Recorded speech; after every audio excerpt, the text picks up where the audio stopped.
Assalamualaikum warahmatullahi taala wabarakatuh. Matematik tingkatan 1 bab 8 garis dan sudut. Hari ini kita masuk standard yang baru iaitu 8.3.1, mengenal, menerangkan dan melukis garis selari dan garis rentas lintang. Okey, tajuk hari ini kamu boleh buka buku teks muka surat 188. So, hari ini kita akan belajar dua jenis garis iaitu garis selari dan garis rentas lintang. Okey. So, kamu kena tahulah ciri garis selari dan juga ciri garis rentas lintang. Okey, apakah garis selari? Okey, garis-garis selari boleh ditandakan dengan anak panah. Bila kamu nampak ada garis, lepas tu ada anak panah, bermakna garis tersebut adalah selari. Okey, seperti dalam rajah di sebelah. Okey, so kamu lihat kat sini ada dua garis yang berwarna biru ni. Okey, so kamu nampak ada anak panah dekat sini. Sebab mana dua garis ni selari. Selari tu maksudnya jarak di antara kedua-dua garis ni adalah sama. Okey, dan kedudukannya lurus. Okey, jarak ni maksudnya garis selari daripada sini, garis yang pertama ke garis yang kedua sama. Di mana-mana bahagian pun sama. So, kamu boleh bayangkan jalan raya ataupun highway. Lurus sahaja kan. Okey, dia punya perjalanan tu lurus. Okey, dia tak ada kawasan yang besar atau kawasan yang kecil. Jarak dia atau saiz dia sama di antara satu sama lain. Itu adalah ciri garis selari. So, garis lurus yang bersilang. Okey, ada satu lagi garis iaitu garis lurus yang bersilang dengan dua atau lebih garis lurus disebut sebagai garis rentas lintang. Okey, so garis rentas lintang pula adalah garis lurus dan mesti syarat dia bersilang dengan dua atau lebih garis lurus. Maksudnya ada dua garis lurus, ada garis lain duduk bersilang di atas garis lurus tadi, maka garis tersebut dikenali sebagai garis rentas lintang. Okey, misalnya garis AB. Okey, garis AB. Okey, kat bawah ni yang warna merah ni, kalau kamu tengok lihat dalam buku teks dia warna merah. Itu garis AB. Okey, ni garis AB yang bawah ni. Okey, yang ditunjukkan dalam rajah di sebelah ialah garis rentas lintang. Kenapa ciri dia adalah garis rentas lintang? Sebab dia adalah garis lurus. Ciri yang pertama. Ciri yang kedua, dia bersilang dengan dua atau lebih garis lurus. Nampak dia duduk di atas dua atau lebih garis lurus. So, kat sini ada berapa garis lurus yang dia duduk bersilang? 1, 2, 3, 4, 5. Itu baru dikatakan garis rentas lintang. Kalau garis tu ada garis duduk atas ni. Adakah ini garis rentas lintang? Adakah AB ni garis rentas lintang? Bukanlah, sebab dia bersilang hanya di atas satu garis lurus yang lain. Syarat dia mesti bersilang di atas dua atau lebih garis lurus. Maksudnya ada dua garis lurus. Okey, ada satu lagi garis duduk atas ni. Yang ini baru kita kata AB ni merupakan garis rentas lintang. Yang ini bukan. Yang ini betul. So, kena faham ciri garis rentas lintang. Garis selari ciri dia ada tanda anak panah. Garis rentas lintang ciri dia mesti duduk bersilang, bertindan di atas dua garis atau lebih. Itu syarat garis rentas lintang. Okey, kita teruskan lagi dengan standard pembelajaran yang kedua untuk hari ini. 8.3.2. Mengenal, menerangkan dan melukis sudut sepadan. Okey. Sudut sepadan, sudut selang-seli dan sudut pedalaman. So, ada 3 jenis sudut. Okey, yang tadi 2 jenis garisan. Okey, garis selari dan juga garis rentas lintang. Kena faham, bila berkaitan dengan jenis-jenis garis, jenis-jenis sudut, memang kamu kena faham dan kamu kena hafal nama. Nama dengan ciri. Okey. So, untuk yang 8.3.2, kita ada 3 jenis sudut.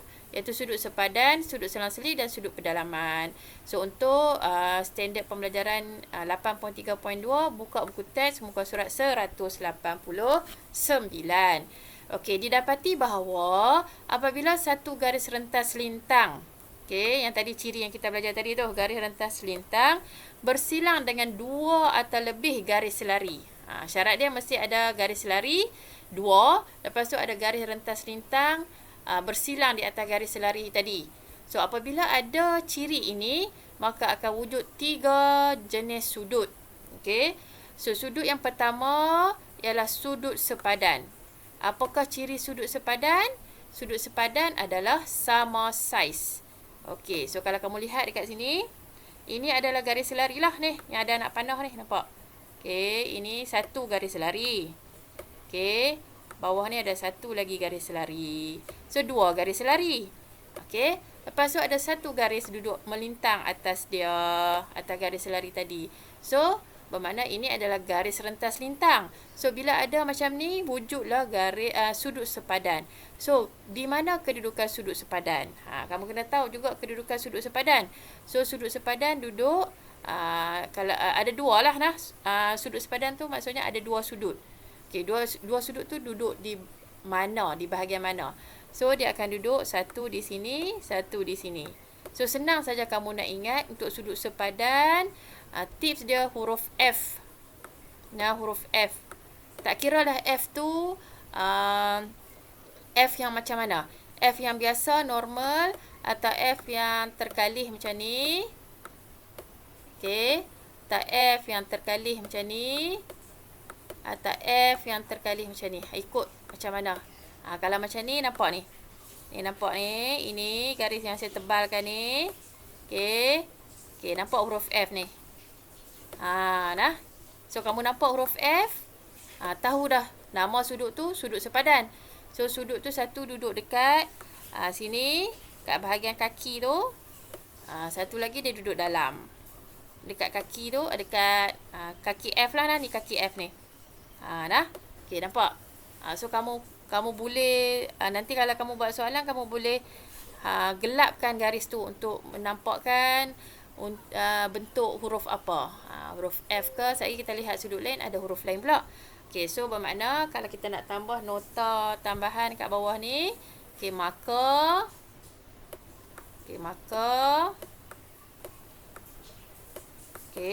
ada 2 sudut kan. So, sudut A. Okey, ayat matematik dia macam mana kita nak tulis? Sudut A, simbol sama dengan sudut B. Maksudnya nilai kedua-dua sudut ni sama. Jika sudut A 40, sudut B pun 40 darjah. Tak perlu nak kira tambah tolak darab bahagi. Hafal ciri saja. Okey. So, yang kedua ada sudut selang-seli. Perkataan tu selang-seli.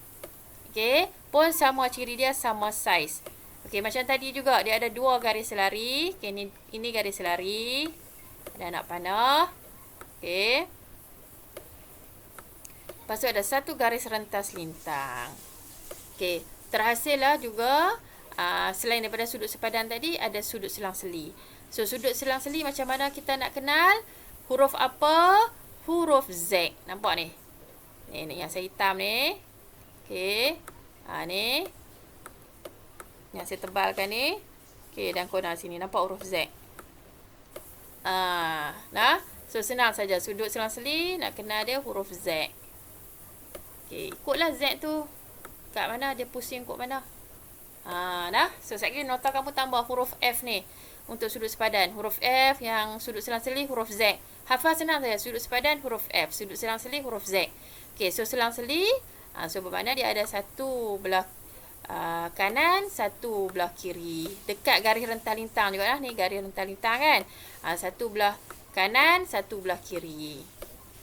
Okey, so yang ni dah ada nota dekat sini dah. Saya tak perlu tambah dah. So, maka ciri dia yang ni lah. Sudut B sama dengan sudut C. Maksudnya kalau kamu tahu nilai sudut B, sudut C tu tak perlu kira apa. Terus dapat nilai, terus dapat jawapan. Salah satu sudut ada nilai, sudut satu lagi boleh tahu nilai dia. Sebab kedua-dua sudut itu sama saiz. Okey, so kita lihat sudut yang ketiga. Sudut pedalaman. Okey, sudut pedalaman ni beza sikit dengan sudut sepadan dengan sudut selang-seli. Okey, nota dia hasil tambah. Bermakna operasi tambah. Hasil tambah sudut pedalaman maksudnya dua-dua sudut.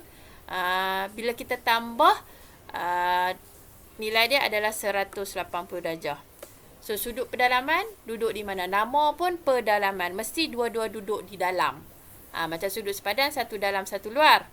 Sudut selang-seli, satu kiri, satu kanan. Okey, sudut pedalaman, dua-dua duduk di dalam. Okey, sama macam tadi. Ini adalah garis selari. Okey. Lepas tu ada garis rentas lintang. Maka ada sudut pedalaman. Dekat mana pula sudut pedalaman? Huruf apa pula untuk sudut pedalaman? Huruf U. Tapi U yang kotak macam ni lah nah. U. Kan? U dia boleh jadi macam ni. Boleh jadi macam ni. Kali kat sini. Boleh jadi macam ni. Okey, boleh juga jadi macam ni. So, tengok ke situasi huruf U lah. Nah, nanti kamu kena tambah ni. Huruf-huruf yang saya tambah tepi nota ni. Buat besar-besar. Lukis besar-besar. Okey, so nampak di sini huruf U. Ni sini. Okey. Ni yang saya tebalkan ni. Ni huruf U lah ni. Okey. So, huruf U, kat mana sudut pedalaman itu wujud? Di dalam lah. Nah. Kat sini C dengan D. Okey. So, macam mana kita nak tulis nota? Kita tak boleh tirulah nota 1 dengan nombor 2 ni. Sebab untuk sudut pedalaman, kita kena lakukan operasi tambah. So, bermakna sudut C tambah sudut D sama dengan 180 darjah. Jadi, kena hafal dah. Sudut sepadan huruf F sama saiz. Sudut selang-seli huruf Z sama saiz. Tambah sudut pedalaman 180 darjah huruf U. Macam tu cara nak hafal. Okey, so 3 sudut dah kita dah belajar. Okey, kita teruskan lagi dengan standard pembelajaran 8.3.3. Menentukan sama ada dua garis lurus adalah selari berdasarkan sifat-sifat sudut yang berkaitan dengan garis rentas lintang. Okey, soalan ni dia ada kaitan dengan 3 jenis sudut tadi tu. Ciri 3 jenis sudut tadi iaitu sudut sepadan, sudut selang-seli dan sudut pedalaman. Okey, contoh. Okey, buka buku teks muka surat 190 ya. Okey, contoh, dalam setiap rajah berikut tentukan sama ada garis lurus PQ dan RS selari atau tidak. So soalan ni nampak macam mudah kan, tapi sebenarnya kamu kena kaitkan dengan 3 sudut yang kita dah belajar tadi. Okey, dekat sini yang tadi kita dah belajar garis selari, ciri dia mesti ada anak panah kan. Okey. Mesti ada anak panah. Tapi dekat rajah A dengan B ni tak ada pun garis yang ada anak panah. Okey, tetapi kita boleh katakan garis itu selari dengan mengaitkan dengan ciri sudut yang kita belajar tadi, iaitu sudut sepadan, sudut selang-seli dengan sudut pedalaman. Okey, dekat sini. Kamu lihat nilai sudut ni sama. 48, yang ni pun 48. So, kalau kamu lihat dekat sini, sudut ini adalah sudut yang terhasil daripada huruf F. Nampak? Ni nampak huruf F. So, apakah nama sudut yang terhasil apabila ada huruf F? Iaitu sudut apa? Sudut sepadan kan? So, apa ciri sudut sepadan? Ciri sudut sepadan, saiz dia adalah sama. Okey, so kamu lihat dekat sini, kedua-dua saiz sudut ni sama, 48 dan 48 juga. Kedua-dua sudut adalah 48 darjah. So, jawapan kamu, dia suruh kamu tentukan sama ada garis lurus PQ. Okey, garis lurus yang ini PQ. Dan satu lagi garis lurus RS adalah selari atau tidak. So, jawapan kamu adalah selari lah. Kerana dekat situ terhasilnya sudut sepadan, iaitu sudut yang sama saiz. So, ini jawapan kamu. Selari. Okey. So, kita lihat pula rajah B. Okey, so kita nak tentukan garis PQ dan RS ni selari atau tidak. So, kita lihat sudut yang diberi ni. Okey, sudut ni terhasil daripada huruf U. Betul tak? Huruf U. Sebab tu kamu kena hafal. Huruf U, huruf F, huruf Z. So, yang ni huruf U. So, apakah nama sudut yang terhasil apabila ada huruf U? Iaitu sudut pedalaman. Okey, betul tak? Sudut pedalaman. Okey, apa ciri sudut pedalaman? Okey, sudut pedalaman, kedua-dua sudut tu apabila kita tambah dapat 180 darjah. So, kita tambah dulu dua-dua sudut ni. Okey, 42 darjah tambah dengan 128 darjah. Okey, so bila kamu tambah, jawapan dia akan dapat 170 darjah. Jadi, tak sama dengan ciri sudut pendalaman, iaitu tak sama dengan 100. Okey, tak sama dengan ciri sudut pendalaman 180 darjah. So, jawapan kamu di bawah ni kamu kena tulis tidak selari. Nah. So, kamu buktikan dengan pengiraan untuk sudut pendalaman lah. Kalau untuk dua sudut lain tu, kamu tak perlu buat pengiraan sebab ciri dia adalah sama saiz saja. So, tidak selari. Macam ni cara kamu nak buat penilaian. Okay, so, sama nanti kamu buat latihan berkaitan dengan menentukan dua garis itu selari atau tidak. Kaitkan dengan ketiga-tiga sudut yang kamu dah belajar. Okey, kita dah sampai ke penghujung kelas. Hari ini kita dah belajar 3 standard pembelajaran. Jadi akan ada 3 latihan lah. So, yang pertama latih diri 8.3A, buku teks muka surat 188 hingga 189. Okey, untuk latihan ini, soalan nombor 1 tu ada gambar. So, gambar tu kalau kamu boleh print, kamu print lah. Kalau tak boleh, kamu kena lukis lah. Nah. Okey, di gambar tu kamu kena lukis dan tandakan garis lari. So, kamu lukis bermakna kamu kena lukis bagi nampak clear lah. Sama ada kamu guna pen yang berwarna lain atau mungkin boleh kamu guna pensel warna. Okay, bagi garis tu tebal supaya nampak itu adalah garis selari. Dan kamu kena letak anak panah. Untuk garis selari, kena letak anak panah. So, di mana ada garis selari, mungkin ada lebih daripada satu garis selari. Mungkin ada 2 pasangan garis selari. So, perhatikan betul-betul garis rajah untuk soalan nombor 8 latih diri 8.3A nombor 1. Okey, perhati betul-betul. Tak semestinya ada 2. Mungkin ada garis selari tu mesti syarat dia masih ada 2. Tapi dia boleh jadi 3 atau 4 atau 5.